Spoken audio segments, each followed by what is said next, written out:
కదిరిలో యువతి యువకుడు మద్యం మత్తులో హల్చల్ చేశారు. రోడ్డుపై బీర్ బాటిల్ పగలగొట్టి హంగామా చేశారు. అర్ధరాత్రి సమయంలో వాహనదారులను అడ్డుకోబోయారు. పోలీసులు స్థానికులపై దురుసుగా ప్రవర్తించారు యువతి యువకులు. ఆదివారం రాత్రి చక్రయ్యపేటకు చెందిన లోకేష్ బి, కొత్తగూడకు చెందిన షేక్ బాను అనే యువతి యువకుడు ఫుల్లుగా మద్యం సేవించి వీరంగం సృష్టించారు. ఆ ఇద్దరిని హాస్పిటల్కు తరలించగా మద్యం సేవించినట్లు వైద్యులు నిర్ధారించారు. దీంతో యువతి యువకుడిపై పోలీసులు కేసు నమోదు చేశారు. అనంతరం తమ వల్ల ఇబ్బంది పడ్డ వారికి క్షమాపణలు చెప్పారు.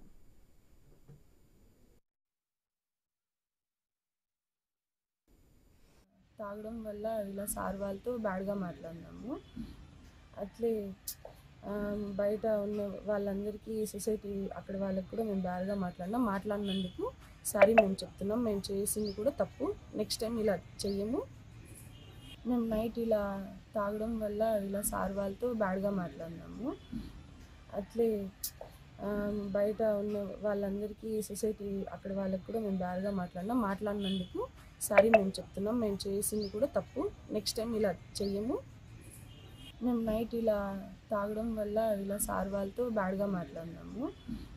అట్లే బయట ఉన్న వాళ్ళందరికీ సొసైటీ అక్కడ వాళ్ళకి కూడా మేము బ్యాడ్గా మేము రాత్రి తాగినందువలన పోలీసు వాళ్ళని అసభ్యంగా మాట్లాడినాము. ఇంకెప్పుడు కూడా మేము అలా చేయము. పోలీసు వాళ్ళకు నిజంగా సారీ. మేము రాత్రి తాగినందువలన పోలీసు వాళ్ళని అసభ్యంగా మాట్లాడినాము. ఇంకెప్పుడు కూడా మేము అలా చేయము. పోలీసు వాళ్ళకు నిజంగా సారీ. పబ్లిక్తో గొడవ పడుతున్న సమాచారం మేరకు పోలీసులు అక్కడికి చేరుకోగా వాళ్ళు పూర్తిగా తప్పతాగిన మైకంలో ఉన్నారు. వాళ్ళు స్థానికులను, అక్కడికి వెళ్ళిన పోలీసులు, నివారించే పోలీసులను కూడా దురుసుగా ప్రవర్తించారు. తర్వాత వారి గురించి విచారించుకోగా చక్రాయపేటకు చెందిన లోకేష్ అని, ఇతను కన్స్ట్రక్షన్ కంపెనీలో పనిచేస్తాడని, ఇంకో అమ్మాయి అతనితో పాటు తోడుగా ఉన్న అమ్మాయి వచ్చేసి అన్నమయ్య జిల్లా కొత్తగూడకు చెందిన షేక్ బానుగా తెలిసింది.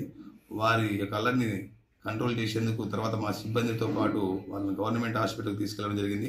అక్కడ వైద్యులు నిర్ధారించి వాళ్ళు పూర్తిగా తప్పతాగిన మైకంలో ఉన్న రిపోర్టు తీసుకున్న తర్వాత వారి మీద కానిస్టేబుల్ గారు ఇచ్చిన రిపోర్ట్ మేరకు